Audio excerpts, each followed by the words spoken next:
Hi and welcome to this tutorial. My name is Rachel and in this video I'm going to break down Sun Salutation B or Surya Namaskar B. Hopefully by now you have already watched the breakdown of Sun Salutation A, so you'll notice that quite a few of these postures are similar. Sun Salutation A is really the base for Sun Salutation B, but Sun Salutation B is just that little bit stronger because we start to incorporate strengthening postures like chair pose and warrior one.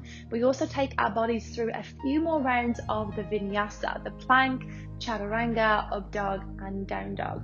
But don't worry, we're going to break all of these postures down as poses by themselves and then incorporate them all together to create this dynamic sequence that we call Sun Salutation B. So when you're ready, roll out your yoga mat and let's get started. So beginning in mountain pose, you can start with the feet together, the big toes touching with a little space between the heels of the feet. Or if it feels more comfortable, take the feet a little bit wider, maybe have the hip bones over the top of the ankles. Helps with balance as well. So whichever foot position that you have chosen for yourself, try to ground down equally into the four corners of the feet. And when we talk about the four corners of the feet, what we mean is where the toes are, right and left side of that, and where the heels are, right and left side of that. So that's the four corners of the feet. This mountain pose is all about grounding, all about building strength in your body. So shift the weight forwards and backwards to the balls of the feet, back into the heels, and then find that neutral point somewhere in the center. Draw the kneecaps upwards to engage your quadriceps, and then just give a gentle tucking under of the pelvis. So tuck the tailbone underneath just very gently. From there, moving upwards towards the top of the body, we pull the navel towards the spine, elongate the spine, so see if you can find a little bit more space through the vertebrae as you stand tall. Bring the shoulders up towards the ears and then round them down the spine, depressing them away from the ears. I like to spread my fingers wide, they can be together as well, but keep those fingertips active. So we're pressing down towards the earth and then pulling up through the crown of the head, standing as tall as we can. On the inhalation, we're going to simultaneously bend the knees as we sweep the arms up, coming into chair pose. Now we're going to break all of these postures down one by one and then link them with the focused breathing. So this posture here, Utkatasana, chair pose, is a really good posture for building strength through the lower body. So the hands can be placed at your heart center, hands can be placed on the hips or extended forwards if you want to. The more that we extend the limbs away from the midpoint of the body, the stronger and more load this pose will have. So as we sink the weight down into the heels of the feet, the toes are still connecting with the earth, but more just for balance rather than actually leaning into. There's something that I see some people do when they're in class is actually just stick out their bottom as far as they can. That puts a whole lot of pressure in your lower spine. So instead of doing that, actively pull your navel towards the spine. So we have a slight tucking under of the pelvis here, and that means that the core muscles are engaging and they are contracting to help protect the lower spine as we come into this pose. So this is a really strong pose. You can hold this for a few more rounds of breath if you want to, but from here in our Sun Salutation B, we start to hinge from the hips, softening our chest over the thighs. So we're kind of surrendering our upper body towards the lower body. It doesn't matter if you can or can't touch the floor, just noticing that sensation running through the backs of the legs. And a good teaching cue that I give my students is to actually lift their sit bones upwards and back. That helps them to find a little bit more length through the back of the legs. It's perfectly fine for the knees to be bent. Again, doesn't matter if you can or can't touch the ground. We're just starting to notice that sensation of lengthening through the backs of the legs, through the hamstrings here. With the upper body, we're looking to release it down, so the crown of the head is reaching for the mat. On the inhalation now, hands come onto shins or thighs, and we're going to extend the spine. So draw the crown of the head forwards as much as you're sending your sit bones backwards. So imagine that your back is now a table and you're trying to rest something on that. So you're trying to get it as flat as you can. The hands can be on the thighs to help with that, or maybe hands onto shins, or if you're feeling a little bit more length through the back of the hamstrings, a bit more open in that specific area of your body, you can have your fingertips meet with the ground. Again, the knees can be a little soft here too. And then from here we step back, so place the hands down. We can step back with the 1 foot and then 2 feet, coming into plank pose. This is an incredibly strong posture from the very beginning, so listen to your body. Do those knees need to come down to give a little bit more support, a little less load on your arms and on your core? So listening to your body as you move through these movements, that you can start to become more aware of your whole body position and really what your body needs from you. That might change on a daily basis.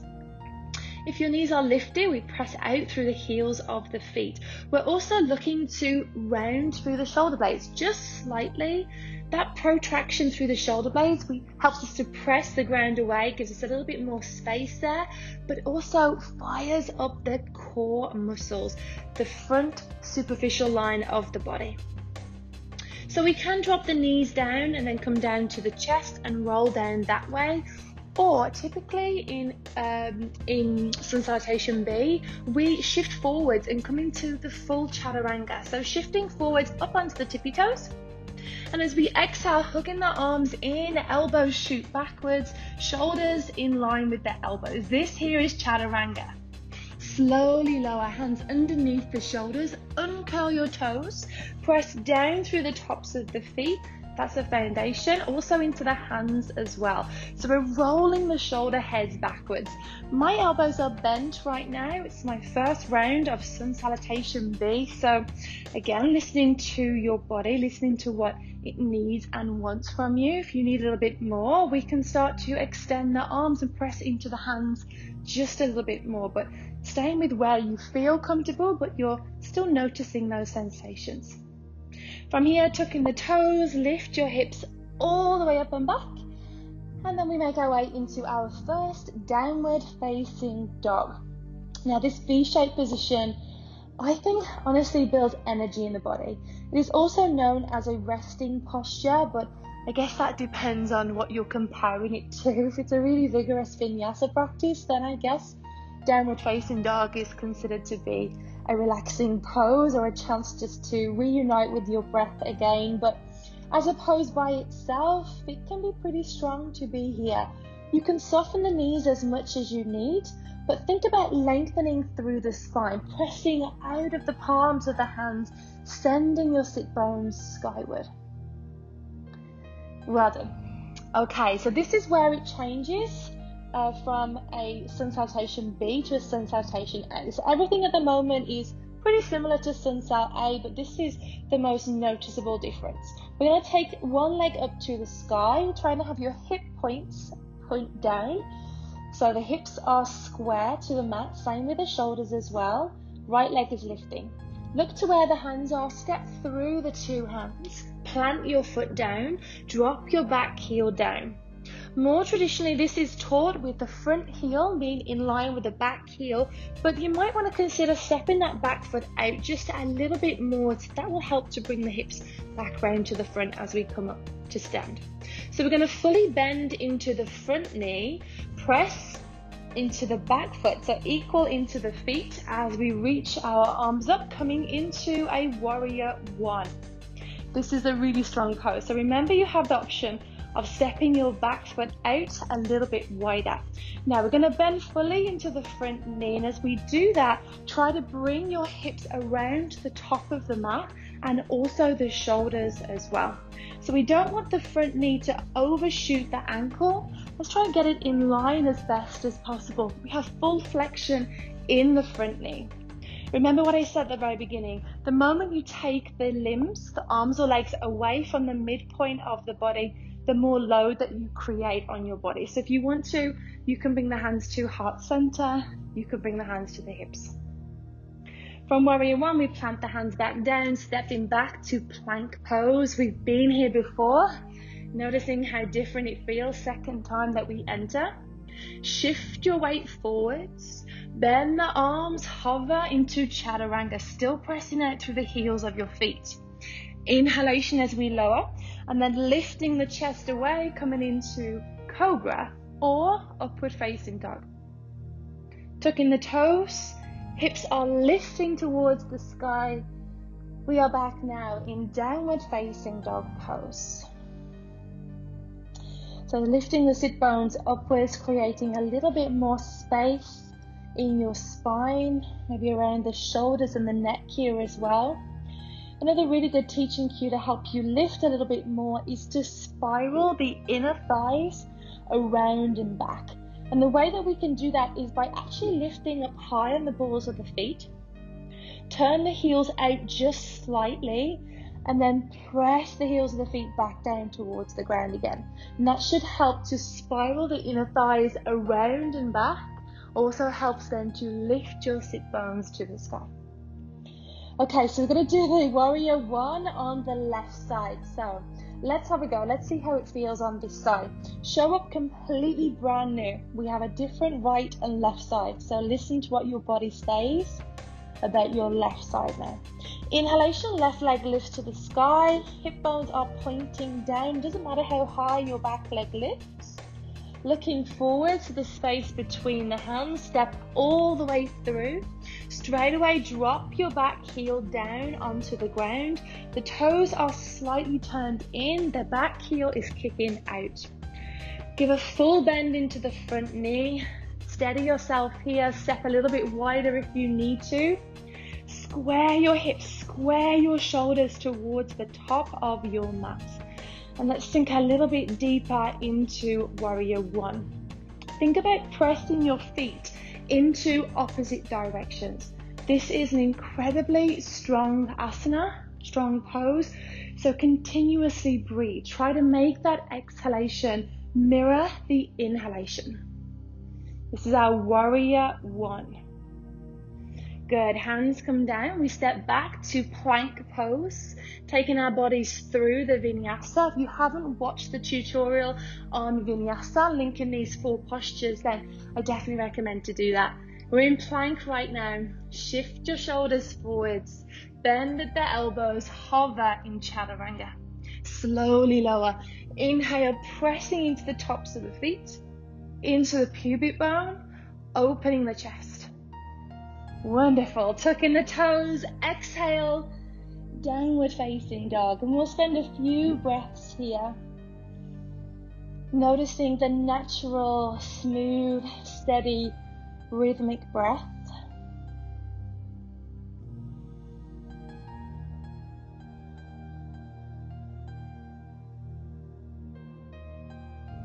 And then looking forwards when you're ready, you can take this very slow walk or a gentle hop up to the very top of your mat so that your feet are meeting your hands. On the inhalation, hands to shins, thighs or fingertips can still connect to the ground, but coming to that halfway lift, gentle softening of the knees so that we don't hyperextend into the knee joints. And then exhale, folding back over the legs. Well done. On the inhalation, we have done this pose before. We're going to simultaneously bend the knees as you sweep the arms up, lifting the heart, lift your chest. Tailbone tucks underneath just slightly. Shift more weight back into the heels of the feet. Think about lengthening the spine from the crown of the head all the way down to the sacrum and the coccyx bones. Well done. Standing up, mountain pose. Active through the fingertips, equal in the feet, pulling up through the crown of the head. Breathe here. That is one full round of Sun Salutation B. It's incredibly challenging to take your body through this movement as slow as that, and equally as challenging to move faster with the breath as well. but it is possible to do. We can inhale and exhale, moving as we go, but stay with what feels comfortable for you. We'll go a little bit faster now. I'll have more emphasis on the breath, so linking the breath to the movements themselves. Just wait for your own inhalation or exhalation to move. Doesn't have to exactly match the way that I'm cueing you to breathe. So beginning at the top of the mat, mountain pose. Pressing down through the fingertips, equalize the weight, so maybe shift forwards and backwards, pull up through the crown of the head, stand tall. On the inhalation, bend the knees, sweep the arms up, sit low into chair pose. Tuck the tailbone underneath, chest is open and proud. As you exhale, hinge from the hips, take a bow down towards the ground. Gaze is towards the shins or thighs, softening all the way over. Inhalation, halfway lift, extension of the spine. Crown of the head moves forwards as you draw your sit bones backwards. Hands come down to the ground, so bend the knees if you need to. Step back with one, step back with 2 feet, coming into plank pose. Make this strong, separate your shoulder blades. Shift your whole body weight forwards and then bend the arms, Chaturanga. Exhale. Inhale as you open your front body, roll the shoulders away from the ears. Good, tuck the toes, exhale, downward facing dog. Wonderful, breathe here. Inhalation, right leg sweeps up to the sky. As you exhale, step all the way through the 2 hands, drop your back heel. On your next inhale, reach the arms towards the ceiling, square your hips and shoulders forwards. Good, another big breath in here, grow tall. Exhale, hands come down, we step back to plank. That's 1 exhalation. Shifting your body weight forwards, inhale. Exhale, Chaturanga, hover. Inhale, press down through the feet, down through the palms of your hands. Tuck the toes, exhale, downward facing dog. A chance to breathe, reconnect with the natural breath. Next time you inhale, left leg lifts to the ceiling, hips point down. Step the foot through as you exhale. Also plant your back heel down.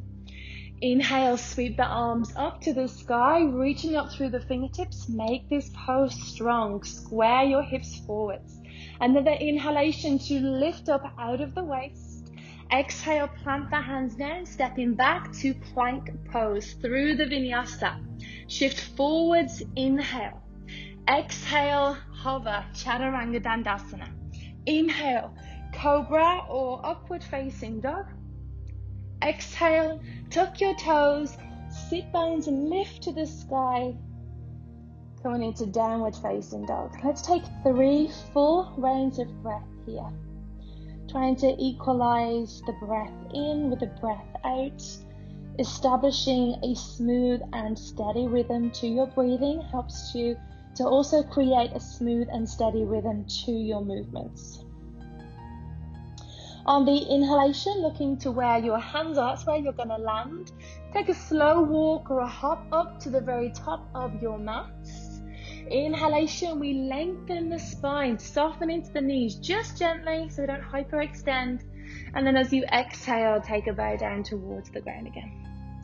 Next inhale, we fully bend the knees, sit the weight back into the heels of the feet as we extend the arms up to the sky. Think about lengthening through the spine as you sit your weight down and back into the heels of the feet. And then exhale, release the arms down by the side of the body, returning back to mountain pose.